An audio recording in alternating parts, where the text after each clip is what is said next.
Welcome to Unfrazzle, a podcast for solo business owners with a big vision who are ready for a kinder, more sustainable approach to productivity. I'm Louise Miller, and each week I share bite-sized insights to help you step away from the hustle, stop faffing and stay focused so you can make your brilliant ideas happen and make a bigger impact in the world. Before we dive into today's episode, if you enjoy what I'm sharing here on Unfrazzle and you'd like to support the podcast, you can buy me a cuppa by going to buymeacoffee.com/Louise Miller and making a one-off donation. I'll pop a link to that in the show notes. Okay, grab yourself a cuppa and let's get started. Procrastination and prioritization, in my mind, the two are connected because when we're not clear on our priorities, procrastination often follows. Of course, it's one thing to be told you just need to get your priorities straight, but quite another to know where to start. And if you're not wired for structure and your brain doesn't naturally lean into logic and order, you're probably going to need a little help. Quick aside, if that's you, please don't worry, there is nothing wrong with you. We are all different. And taking the chaos and putting it into some sort of order comes really easily to me. But there are plenty of things that creative people like you find easy that I'm absolutely useless at. So we're all different. And that's what makes life interesting, isn't it? So just wanted to put that out there. Right, this is not about fixing you. It's about finding something that you can use that will help you where you need a little help.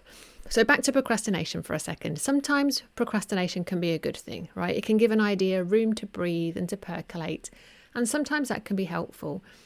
But what do you do in those moments when you're stuck faffing about and doing nothing very much because there's loads of things you could be doing and you're not sure where to start? Well, you need to decide what's important, going back to those priorities again, and just start there. Simple. So simple, yes. Easy, no. Because when you're overwhelmed and you've got a long list of things to do, maybe you've done a brain dump to get it all out of your head and you're looking at this piece of paper with loads of stuff scribbled all over it. It can be hard to look dispassionately at that list and make choices about what needs to happen now and what can wait. And what ends up happening, particularly when you're stressed or under pressure, is that the easy tasks and the urgent tasks are often the most appealing because the easy tasks require the least investment of our depleted energy. And the urgent tasks will stop screaming for our attention once we get them out of the way. But the easy and the urgent aren't necessarily the most important, and focusing on them can really slow your progress and leave you feeling frustrated and exhausted.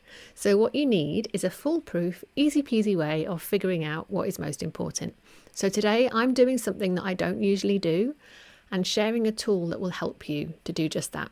So it's called the Procrastination Buster, and it will help you to decide which task is most important in a matter of minutes. And once you've got clarity around that, you can stop procrastinating and just get started. And starting is often the most difficult bit, so using the Procrastination Buster can actually be a real game changer. So just to say here, I can't claim the credit for this resource. It was created by Gillian Jones and Ro Gorel. But as soon as I saw it, I could just see how helpful it is. And I started sharing it with my clients. And now I want to share it with you. So if you want to grab a copy, head to louisemiller.uk/procrastinationbuster, all one word, to download your free copy. I will pop a link to that in the show notes as well. So you can go and grab your copy. Today's episode of the podcast is shorter than usual. So use the extra time to go and get your copy of that resource.